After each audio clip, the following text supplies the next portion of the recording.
Ao vivo, pessoal, muito boa noite, sejam bem-vindos à nossa live de hoje.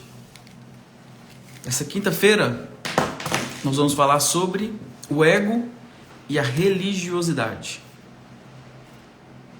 Pessoal que está chegando agora, primeiro a chegar, Amanda, seja bem-vinda.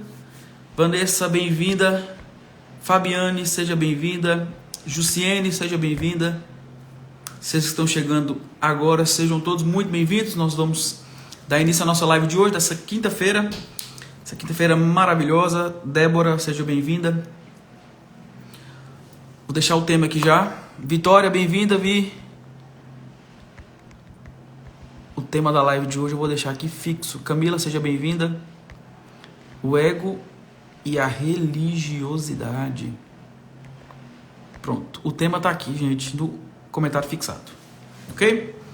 Vamos lá, vamos dar início. Quero já deixar de antemão aqui, bem claro e explícito, que eu vou falar sobre a religiosidade, trazendo o que o ego afeta na nossa religiosidade, né, no nosso espiritual. Vou fazer colocar essa diferenciação. Só que eu quero trazer para vocês também o conceito daquilo que nós, pelo menos eu, acredito, ok? Vou falar de nenhuma outra religião a não ser o cristianismo, ok? Nós vamos falar sobre a religião cristã. Para quem está aqui, desde Vitória, seja bem-vinda. Maria, good evening. Olá, oh my God.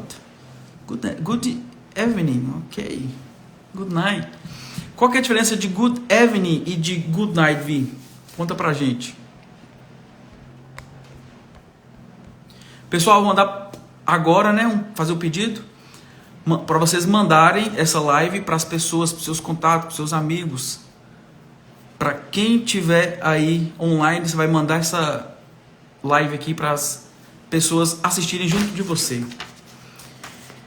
Como eu disse, né, como eu estava dizendo, nós vamos falar sobre a religiosidade, mas numa perspectiva daquilo que a gente entende por religiosidade na religiosidade cristã. Eu não vou falar da religiosidade do budismo, não vou falar da religiosidade daquilo que toca o espiritismo, eu não vou falar nada do que toca outros tipos de crenças e deuses, a não ser o Deus Criador e a não ser o cristianismo, ok? Como o ego afeta nós, cristãos, na nossa religiosidade. Por que, André, você não vai falar de outras religiões? Por que você não vai falar do ego criando para si outros tipos de vivências religiosas? Porque eu vou falar daquilo que a gente entende por evangelho e salvação, porque eu não vou aqui ser um intolerante religioso e nem cometer o crime, né, de ser uma pessoa que é preconceituoso com outros tipos de religiões. Mas, por aquilo que eu entendo de ego, tanto psicologicamente como na religião, naquilo que é espiritualidade, o cristianismo é a única religião, podemos colocar assim, sim, é a única religião que necessariamente rejeita o meu eu e o meu ego. Vou falar sobre isso aqui hoje. As outras religiões precisam do homem. O homem precisa de esforço, o homem precisa fazer coisas, o homem precisa fazer algo para alcançar aquela bênção, aquela vitória, a salvação, enfim. Ok? Então, por que o cristianismo ela é a única religião e por que Cristo é o único Deus que rejeita o nosso ego para fazer com que a vida, a espiritualidade seja vivida? Hoje nós vamos utilizar a Bíblia. Quem tiver com a Bíblia aí, eu quero que vocês abram comigo em 2 Coríntios. Quem tiver com a Bíblia, abra, por favor. Em 2 Coríntios, nós vamos dar início já à nossa live de hoje, o nosso conteúdo, abrindo em 2 Coríntios 5. Ok? Então vamos lá. 2 Coríntios 5. Diz assim: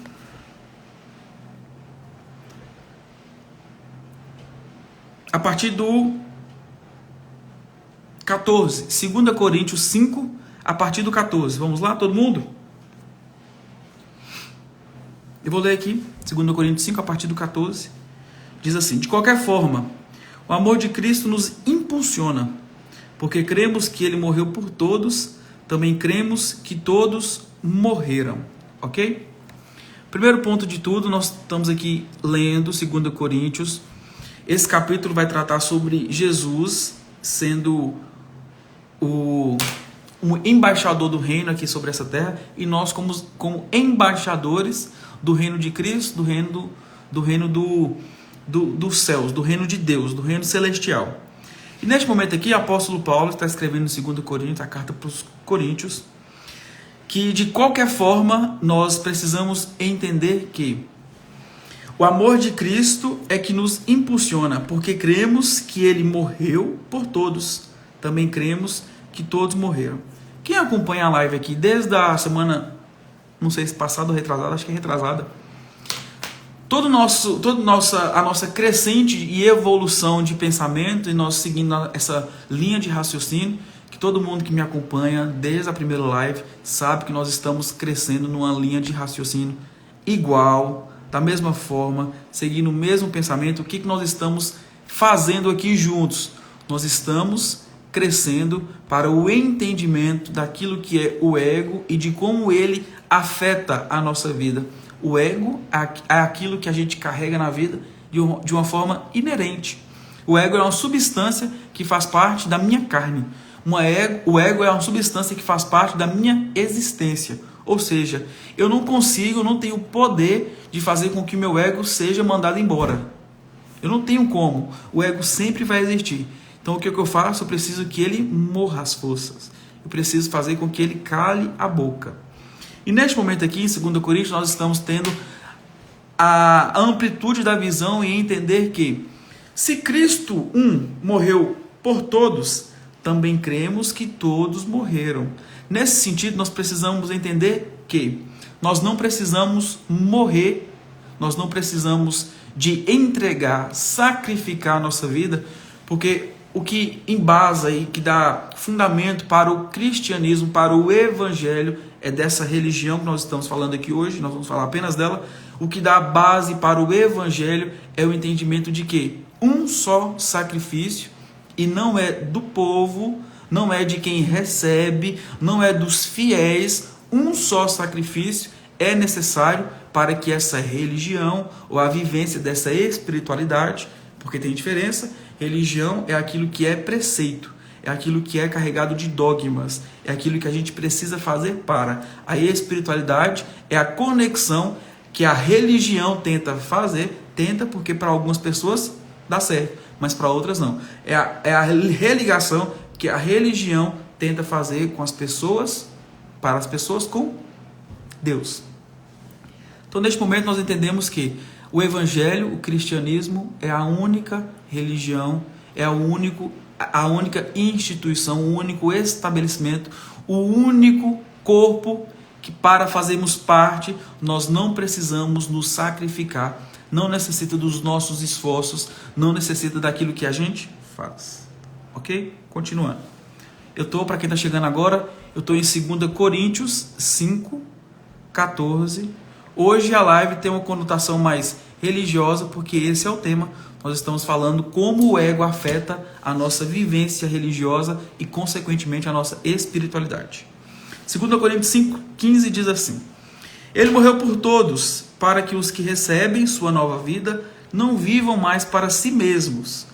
O que nós estamos tratando aqui o que Paulo está tratando aqui no 2 Coríntios, nós estamos tratando aqui hoje, nessa live? O entendimento de que quando Cristo morre, e a gente entende que o sacrifício de Cristo equivale para as nossas vidas, o ego morre aí. Deus não está preocupado o quanto a gente é bondoso e caridoso. Deus não está preocupado o quanto a gente ama uns aos outros, apesar disso ser um mandamento. Calma aí, nós estamos caminhando. Deus não importa com o tanto que eu oro, Deus não importa com o tanto que eu jejuo, Deus não importa com o tanto que eu faço obras caridosas, piedosas, amorosas, de amor, de afeto para outras pessoas. Deus não importa com aquilo que eu faço para desenvolver em mim e para me transformar ou para revelar a mim a salvação. Ele morreu por todos, para que os que recebem, ou seja, a vida que a gente tem hoje em Cristo, Uma vida plena, uma vida abundante, é uma vida que é recebida. Ou seja, a gente não faz esforço para tê-la, a não ser um único esforço de crer. E eu vou falar sobre isso. Ele morreu por todos para que recebem a sua nova vida, não vivam mais para si mesmos, mas para Cristo, que morreu e ressuscitou por eles.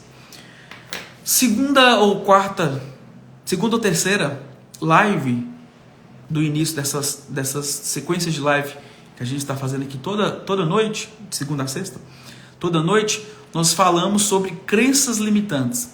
Crenças limitantes criadas pelo nosso ego. As crenças limitantes limitam a nossa vida e é uma verdade na verdade é uma inverdade, uma verdade que mentira. Para nós é uma verdade, mas para o mundo é uma mentira. Por quê? Crença é tudo aquilo que me limita e que faz sentido para mim, mas que não faz sentido para o outro. Por que outras pessoas podem ter aquilo que eu acho que eu não consigo? Porque isso que eu vivo ou acho que não posso adquirir, conseguir ter e conquistar, isso é uma crença limitante. Então, crença é tudo aquilo que meu ego conta para mim, apesar pelas minhas vivências passadas e apesar daquilo que eu experienciei, de bom ou de ruim, é aquilo que cria em mim uma barreira. Ou seja, o ego cria para mim crenças que me dão agora na visão uma certa cegueira em relação ao futuro. Então vamos entender uma coisa. A Bíblia fala que eu posso fazer muitas coisas. A Bíblia fala em próprio Coríntios que eu posso entregar, presta atenção, eu posso entregar o meu corpo para ser queimado por alguém ou por uma pessoa, e se eu não tiver amor, isso também de nada, né?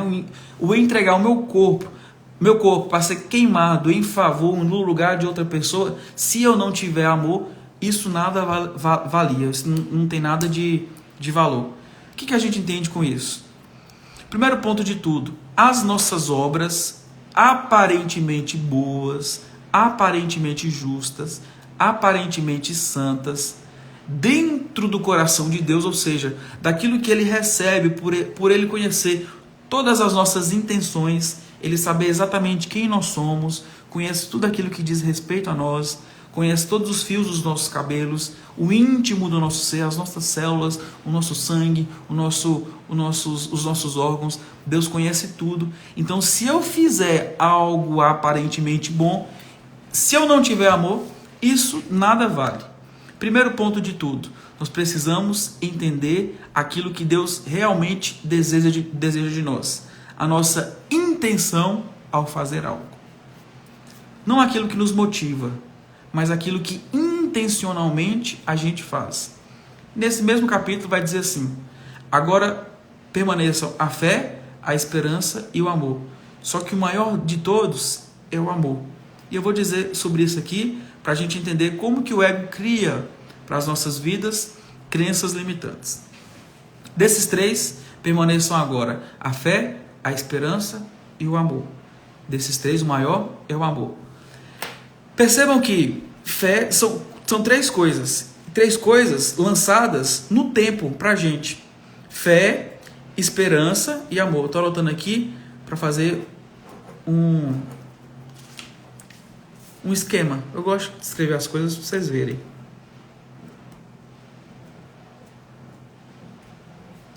Fé, esperança e amor. Fé, esperança e amor. O maior de todos é o amor. O amor é o maior de todos. O que vocês entendem por isso? Talvez fica coisas que a gente lê na Bíblia, certas vezes que a gente escuta e ouve demais, passa até despercebido. O que vocês entendem por fé, esperança e amor, e o maior deles ser o amor? Primeiro ponto de tudo, esse esquema que eu criei aqui é só para a gente olhar e entender o que Paulo está querendo dizer para a gente na Bíblia, né? O que a Bíblia revela para a gente. A fé tem tudo a ver com aquilo que aconteceu. Primeiro ponto de tudo, a nossa fé hoje, estabelecida pelo cristianismo, nós como cristãos, a nossa fé é embasada por algo que já aconteceu. Não é verdade? Por que eu estou dizendo isso? Porque nós não esperamos mais o Messias. O Messias já veio. Nós não esperamos mais alguém para nos salvar. A salvação já veio. Nós não precisamos mais de luz para esse mundo, porque a luz do mundo já veio.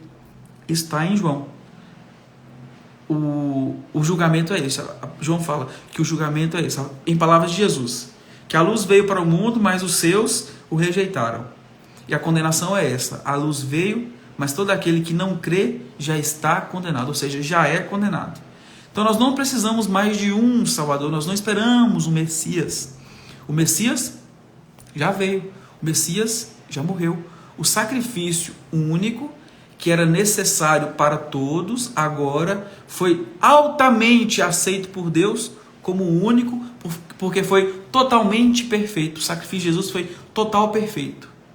Então nós entendemos que a base da nossa fé é passado, é aquilo que já foi.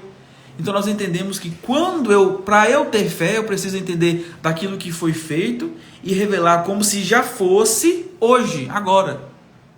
Aquilo que já é hoje. Então nesse momento nós entendemos que na base da nossa fé é aquilo que aconteceu no passado. Vou falar do ego, calma aí, só estou construindo. No passado. Aquilo que agora para o futuro revela para a gente a esperança, porque não tem como eu ter esperança no passado. A esperança é para o futuro. Paulo lança eu colocar aqui essas três colunas, né, esses três pilares, para a gente ser mais uma vez jogado para a realidade. E eu vou explicar o que nos joga para a realidade. Ok. Paulo lança agora esse entendimento de que a fé e a esperança e o amor são três coisas que devem permanecer em nós. Só que o maior deles é o amor. Vou explicar por que o amor é maior de todos. Se a fé é a base do passado, daquilo que já aconteceu, e a esperança me lança para aquilo que eu estou para o futuro, lembra do que o ego faz? O ego não acessa o futuro. O ego não acessa o que está por vir. Porque o ego cria coisas a partir daquilo que ele viu, sentiu, tocou e aquilo que ele observou como experiência, certo? Então preste atenção, passado, presente, futuro. O que é para hoje? Não tem como eu viver esperança no passado e não tem como eu viver amor nem no passado e nem no futuro. O amor é para agora. Eu preciso me sentir amado. Eu tenho que me sentir e entender que eu sou amado hoje. Por isso que o amor é o maior de todos, porque o amor é para agora. Se eu faço as coisas, as boas obras, e se eu não tiver amor, isso nada adianta, porque é como se eu dissesse, eu não tenho nem fé, eu não tenho nem esperança, eu confio apenas naquilo que eu estou fazendo. E preste atenção, por que o cristianismo me aceita, mas rejeita o meu ego? Porque o cristianismo cria para mim coisas novas, me dá base para eu viver e revela o amor de Deus para a minha vida, independente de mim. Independente do que eu acho, independente da minha força, independente do meu trabalho, independente do meu serviço. Espiritualmente, eu sou aceito em Deus, espiritualmente eu sou amado por Deus, e isso é revelado na minha vida, nas minhas três esferas: espiritual, emocional e física. Desses três, fé, esperança e amor, o maior de todos é o amor. Eu preciso ser amado hoje. Não tem como eu ser amado ontem, não tem como eu ser amado amanhã. Eu preciso ser amado hoje. Partindo desse entendimento, o que o ego faz? A partir da religiosidade, com as nossas vidas. O ego entende que, se eu não sou amado, e presta atenção naquilo que o ego cria para a gente como crença, como dor. Lembra do ego ser autorreferente? E olhar sempre para o umbigo, para um próprio umbigo? O que o ego cria? O ego cria o entendimento de que eu preciso fazer para ser amado. Eu preciso ter coisas para ser aceito. Eu preciso fazer muito, eu preciso ir muito à igreja, eu preciso jejuar demais, eu preciso orar demais. Eu não estou dizendo que isso é errado, mas eu estou chamando a atenção para aquilo que a gente chama e entende por intenção daquilo que a gente faz, ou seja, como a gente tem feito aquilo que a gente faz. O ego então entende, eu não sou amado, eu não tenho esse amor, então eu preciso conquistar. Como que o ego faz? A religião conta pra gente, faça isso, para você ter isso e aquilo. Para você ser abençoado, para você ser próspero, você precisa dizimar. Para você ser abençoado, para você ser aceito e salvo, você precisa disso, disso e daquilo. Então o ego cria essa falsa percepção, ou seja, o ego distorce essa realidade daquilo que é o evangelho, daquilo que é o cristianismo, para viver às suas custas. Lembra daquilo que o ego mais teme, que é não ser visto, que é não ser ouvido, que é não ser olhado. Então o ego quer demais aparecer em detrimento daquele que morreu por todos. Primeiro ponto de tudo. Como então, André, que para a minha espiritualidade ser cada vez melhor, cada vez mais normal, de gente que entende verdadeiramente o que Cristo veio fazer por nós, de uma espiritualidade de filho de Deus, o que eu preciso fazer? Eu preciso rejeitar a minha intenção boa, a minha motivação boa e entender a minha intenção verdadeira a partir daquilo que eu faço. Então eu tenho que despedir da minha motivação boa, a minha motivação mascarada de boa, para partir para a minha intenção boa. O que é a intenção boa, André? Como eu estou fazendo? Eu posso amar, eu posso dar minha vida aos pobres, amar entre aspas, dar minha vida para o outro, para o meu irmão, dar comida aos pobres, e ser uma pessoa piedosa, e jejuar e orar. Mas se eu não tiver o amor de Deus para mim, ou seja, se eu não entendo que eu sou amado, eu estou fazendo essas coisas para o meu ego aparecer. Para eu ser amado e não sendo já. Para eu ser querido e não sendo já. Para eu ser aceito e não sendo já. Para eu ser salvo e não já sendo. Primeiro ponto de tudo então. Primeiro não, né? Já deu um tanto de ponto aqui. Enfim, nós precisamos entender que o nosso ego é rejeitado por Deus, mas a gente não é rejeitado por Ele. Então o que a gente tem que fazer? Assim como Cristo morreu por todos nós, nós precisamos morrer o nosso eu para sermos aceitos por Deus. Portanto, não avaliamos mais ninguém do ponto de vista humano. Em outros tempos, pensávamos em Cristo apenas do ponto de vista humano, mas agora o conhecemos de modo bem diferente. Logo, todo aquele que está em Cristo se tornou nova criação. Todo esse caminho que nós estamos criando, todo esse caminho que nós estamos fazendo, de fazer com que o nosso ego seja cada vez mais esmagado, seja cada vez mais morto, né? Que a voz do ego seja cada vez mais insignificante, seja cada vez mais sem sentido algum para as nossas vidas. Nós precisamos colocar o entendimento na nossa cabeça. Sabe o que é inculcar? Deixar aqui, na nossa mente. Nós precisamos entender que o velho homem passou. O que é o velho homem, André? É o ego. O ego só acessa passado e presente. Ou seja, o ego só acessa isso aqui, que nós estamos vivendo agora. O ego só acessa o passado. E não cria nada. Ou seja, cria, mas é distorcido. O ego não cria o nosso verdadeiro eu. Porque o ego sempre volta para aquilo que ele cria, para sempre se autorreferenciar, para sempre ser essa criatura ferida. Logo, todo aquele que está em Cristo, como eu sei que eu estou em Cristo, André? Se você é amado por Deus, você está em Cristo. Se você tem esperança de futuros e dias melhores e bons e abençoados, você está em Cristo. Por que isso, André? Porque você agora se tornou uma nova criação. Você se despediu do ego. Você acessou a espiritualidade de ser filho de Deus. E não fazer como um servo, como alguém que está trabalhando, como alguém que é um escravo para receber a sua recompensa e o seu salário. Você está em Cristo Então você é uma nova criação. Ou seja, você pode criar coisas novas. Nós somos 100% criadores. Eu já disse isso, eu volto a repetir. Nós somos 100% criadores da nossa realidade. Se nós estamos aqui para nos desenvolver, se nós estamos aqui para nos desenvolver emocionalmente, para nos despedir das nossas feridas, para despedir das nossas máscaras, para despedir do nosso ego, nós precisamos entender que nós somos nova criatura para criar. Nós somos novas criaturas para a nova criação.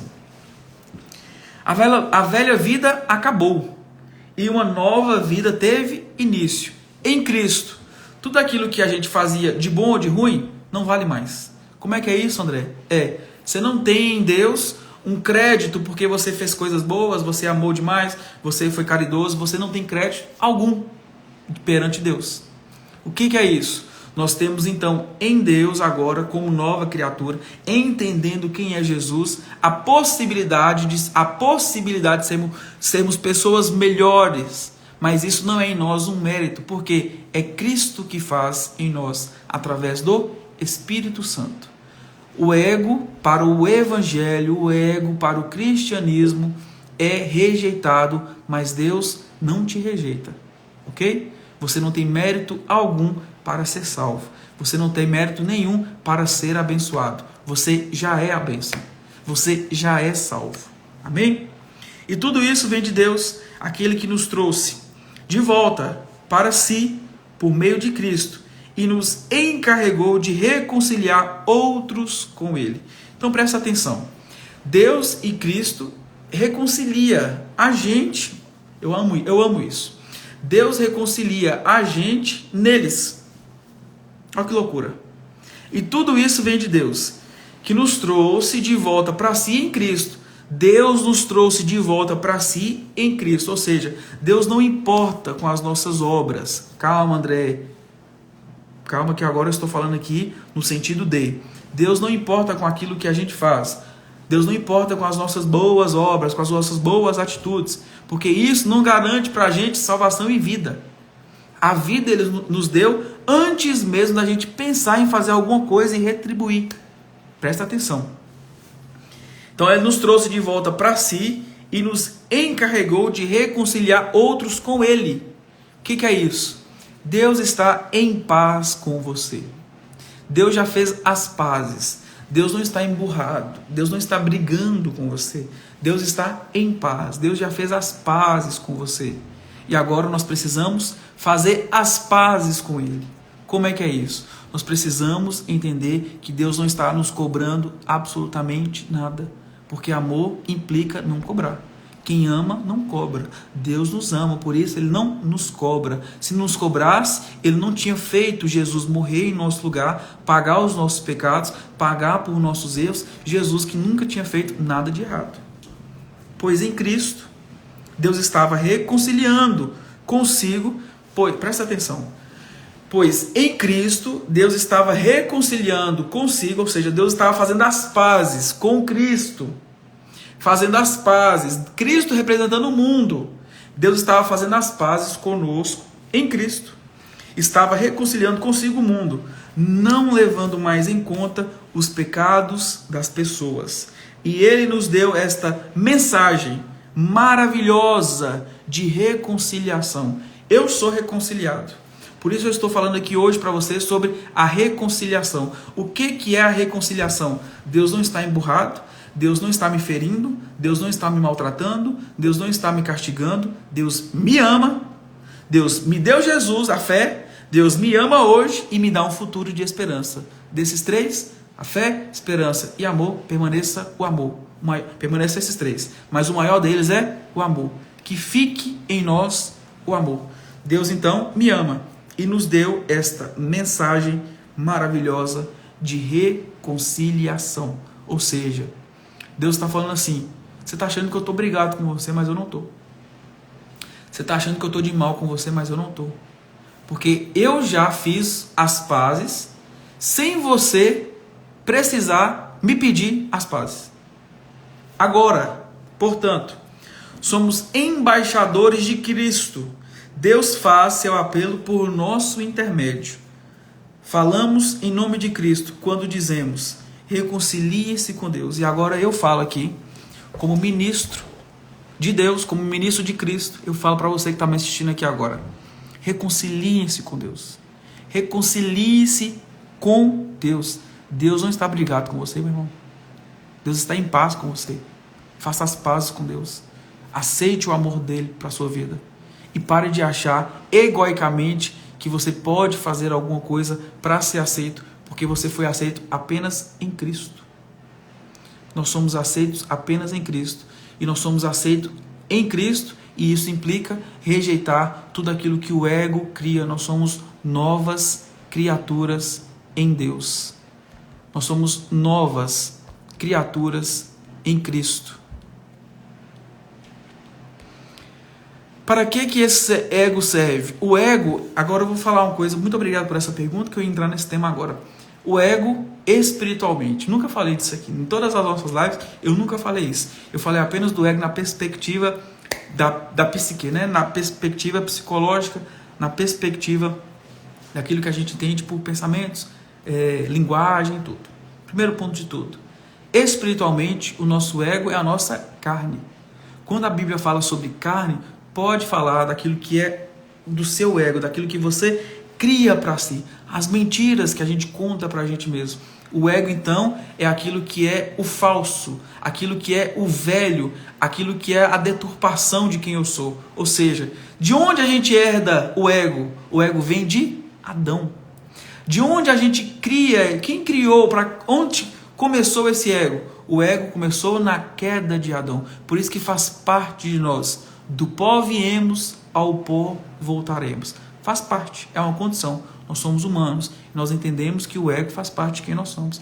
Nós só precisamos entender aquilo que o ego tem de importância para nossas vidas, porque é muito importante.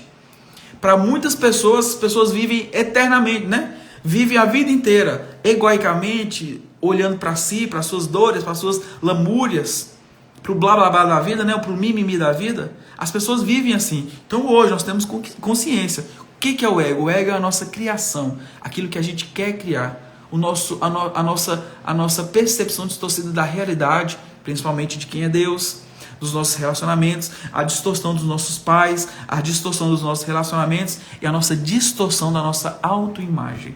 Eu falei disso na segunda live. Pode assistir, está gravado.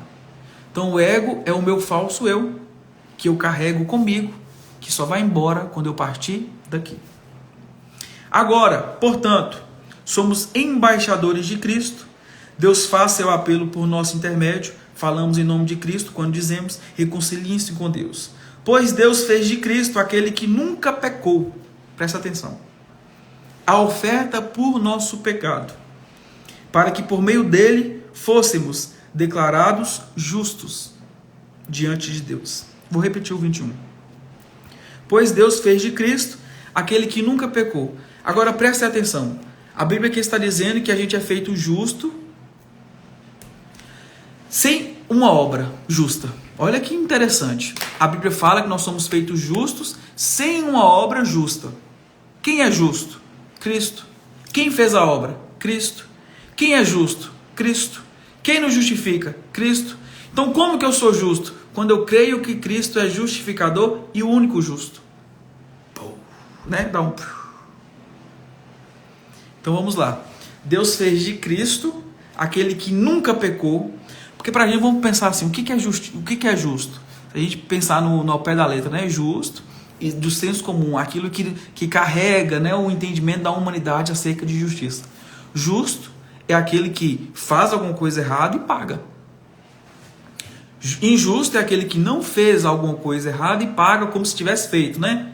Se eu cometo um crime, se eu roubo um celular de alguém e coloco a culpa em outra pessoa, essa pessoa que levou a culpa está levando a culpa injustamente. Se eu faço, é justo que eu pague. Mas vamos fazer abrir um parênteses aqui. Jesus não fez. Por que ele pagou como se ele tivesse feito? Isso não seria injusto? Se Jesus nunca cometeu algo de errado, por que ele morreu como se tivesse feito tudo de errado? Então, primeiro ponto de tudo, nós somos justos e a justiça de Deus é revelada exatamente aí.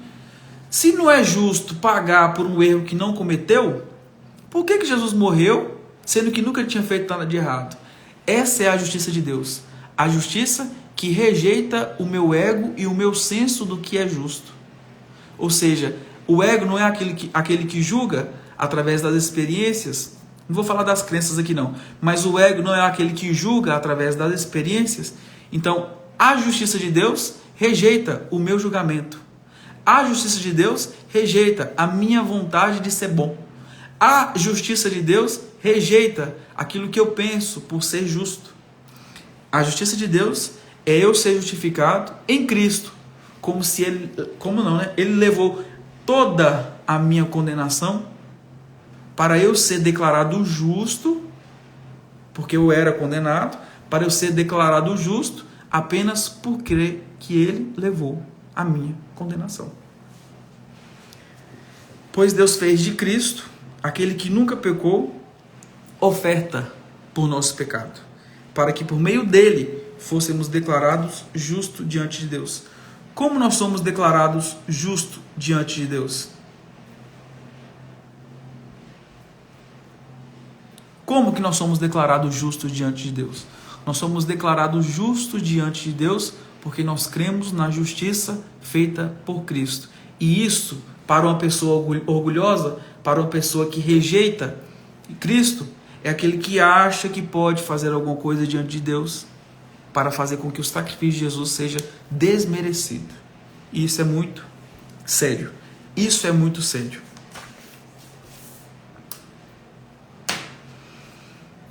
Pessoal, abra comigo em João 5 agora, nós vamos ler João 5.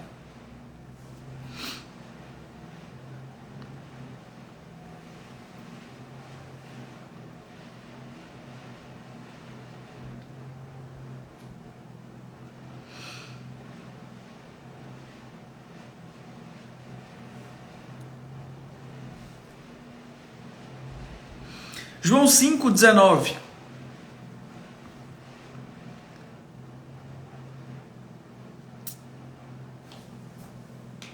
João 5,19, irmãos, diz assim. Falando irmãos que eu estou quase pregando, né? Pessoal, João 5,19 diz assim. Jesus respondeu, eu lhes digo a verdade. O filho não pode fazer coisa alguma por sua própria conta. Ele faz apenas o que vê o pai fazer. Aquilo que o pai faz, o filho também faz. João também, quem está com a Bíblia aberta aí, João 1, nós vamos ler João 1.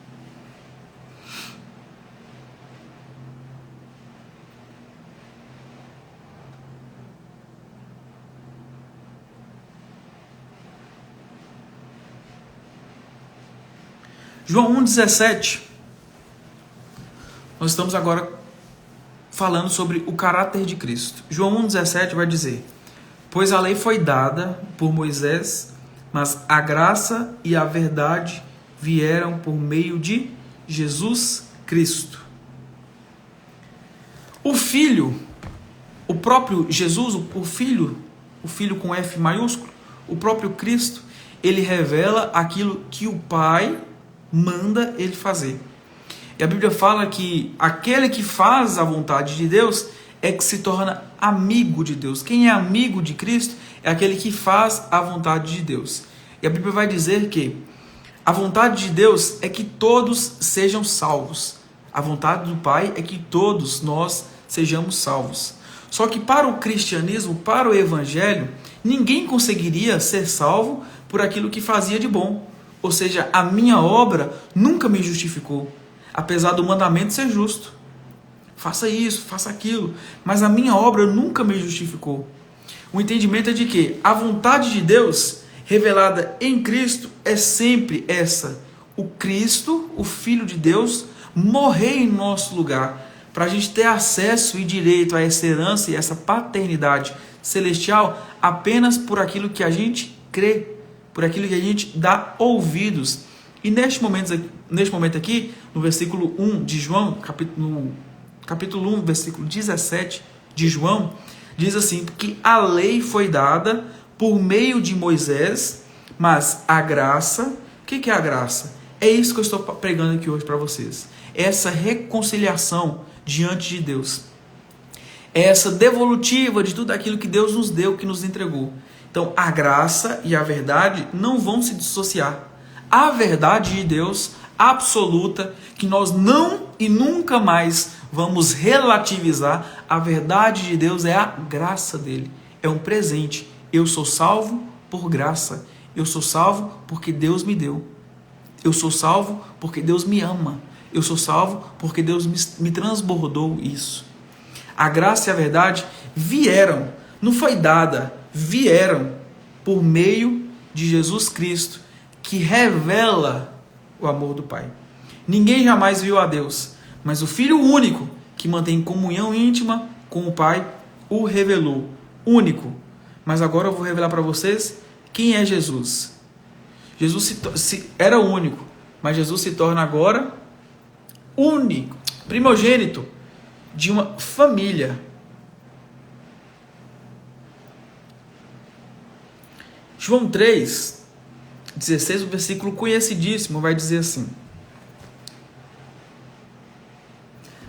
porque Deus amou tanto o mundo, a gente entendeu lá em Coríntios, 2 Coríntios, o amor de Deus revelado na reconciliação de Cristo morrer por todos nós, porque Deus amou tanto o mundo que deu seu Filho único, para que todo aquele que nele crê não pereça, mas tenha a vida eterna. Filho único, mas agora primogênito, ou seja, o primeiro de muitos. Deus enviou seu Filho ao mundo, não para condenar o mundo, mas para salvá-lo por meio dele. Não há condenação alguma para quem crê nele. Mas quem não crê nele já está condenado por não crer no Filho único de Deus. Único que agora, para nós, se torna primeiro, nosso irmão mais velho, nosso primogênito, e nós, irmãos dessa grande família celestial. Amém? Último texto da noite, para eu encerrar a live, Romanos 6, vai dizer assim: tá bom, André, tá bom, tô entendendo o que você está querendo me dizer, o que você está me trazendo. Então, o primeiro ponto de tudo é que Jesus morreu por mim, Jesus me reconciliou com Cristo, e eu preciso entender agora que meu ego não faz parte disso, as minhas obras não fazem parte disso, eu recebo de graça e isso rejeita o meu eu, mas não rejeita quem eu sou. Rejeita o meu ego, mas não rejeita a minha vida. Rejeita as minhas obras, mas o amor de Deus não me rejeita.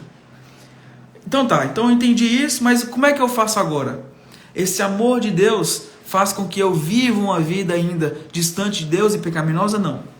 Romanos 6 vai dizer assim: pois bem, devemos continuar pecando para que Deus mostre cada vez mais sua graça? Claro que não. Romanos 6 eu estou. Uma vez que morremos para o pecado, como podemos continuar vivendo nele? O ego que é essa carne, né? O ego que é esse eu, que cria coisas, que deseja coisas, que peca espiritualmente, o ego que peca, essa minha vontade, esse meu orgulho, ou seja, o ego é alimentado pelo orgulho, pelos desejos, pela cobiça. O ego então vai sempre dizer: ah, você então já está perdoado? Continue a pecar. O que Paulo está dizendo para a gente aqui em Romanos é isso. Pois bem, devemos continuar pecando para que Deus mostre cada vez mais sua graça? Claro que não.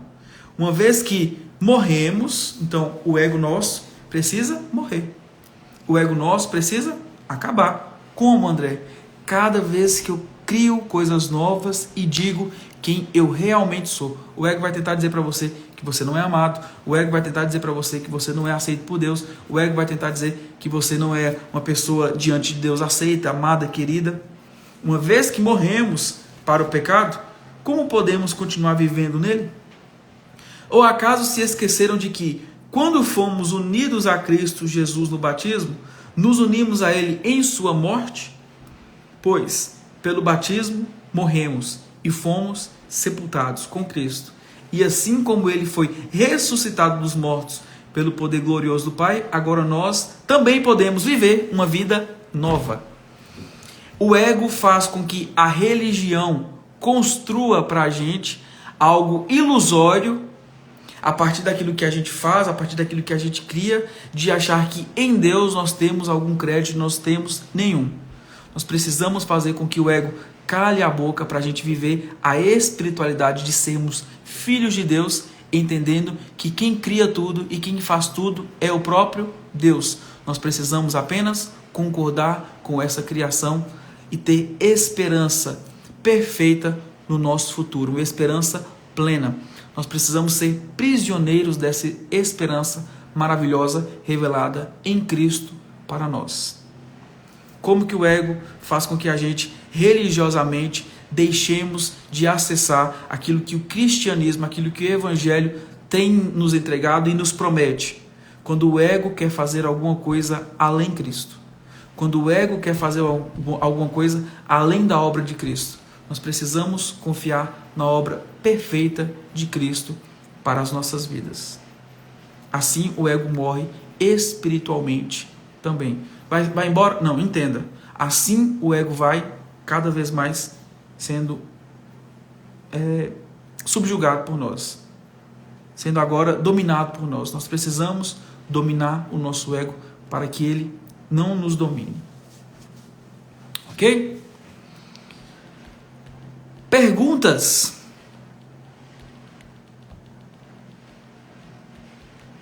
Agora eu quero que vocês falem alguma coisa, gente. Eu falei aqui e não vi nada do que vocês estavam falando.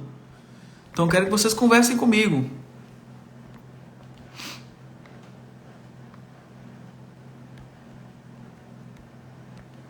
Adão se escondeu, o ego nos esconde. Boa, Fernanda, exatamente isso. Muito lindo isso, glória a Deus, é lindo mesmo.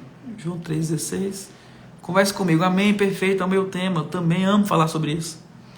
Eu gosto muito de falar sobre o ego. O ego, como eu disse na primeira live, o ego é o resumo de tudo aquilo que a gente precisa fazer para a gente ser realmente quem nós somos.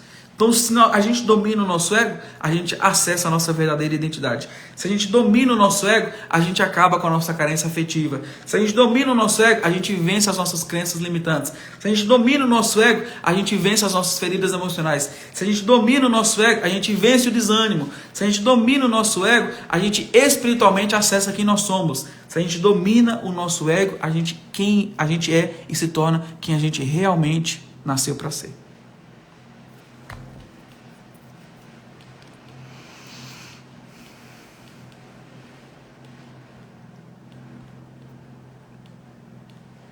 A motivação de orar e buscar seria de conhecê-lo? A Bíblia fala isso, que a gente tem que crescer no conhecimento de Deus, e isso é revelado através da nossa oração, através do nosso jejum, mas a nossa intenção não é receber alguma coisa, porque em Cristo, pela vida de Cristo, nós recebemos tudo isso pela fé. Então nós intencionalmente vamos até Deus, entendendo que nós já recebemos tudo e que Ele nos abençoa, Ele é galardoador. Então nós precisamos intencionalmente fazer com que a nossa espiritualidade, com as nossas orações, com os nossos jejuns e tudo aquilo que a gente faz, ser um meio para a gente entender cada vez mais, ou seja, fazer com que o nosso ego diminua a voz e aquilo tudo que ele conta para a gente diminui através daquilo que a gente faz para Deus. Para ter alguma coisa? Não. Apenas para aumentar a nossa consciência daquilo que a gente tem, daquilo que a gente é e daquilo que a gente já recebeu. Respondido?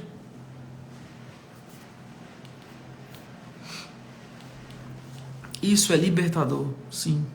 Isso é liberdade.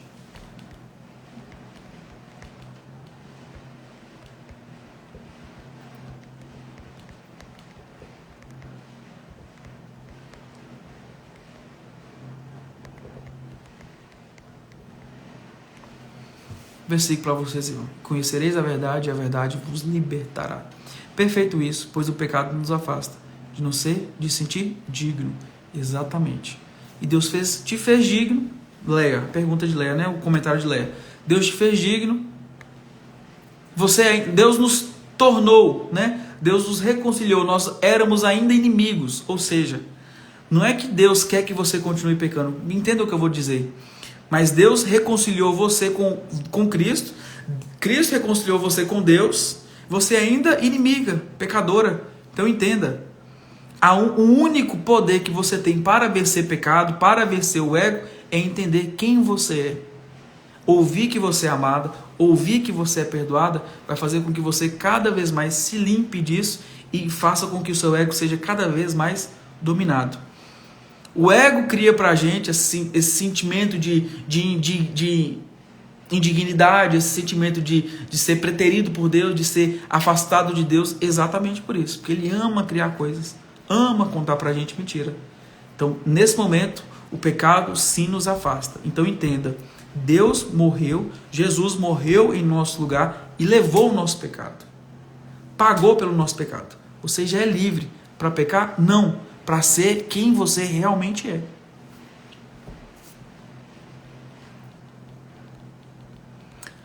Se tiver mais alguma pergunta, eu responderei. Se não, eu já estou encerrando a live, porque já ficou muito tempo. Eu sempre falo que eu quero fazer no máximo, né, ali por volta dos 45 minutos, 50, e já estamos passando. Então, se não tem mais alguma pergunta, encerramos agora. Vou abrir uma caixinha para a gente falar mais sobre isso nos stories, ok? Até amanhã, sexta-feira, às 21 horas, com a nossa live diária aqui. Até mais, gente. Abraço. Fiquem com Deus.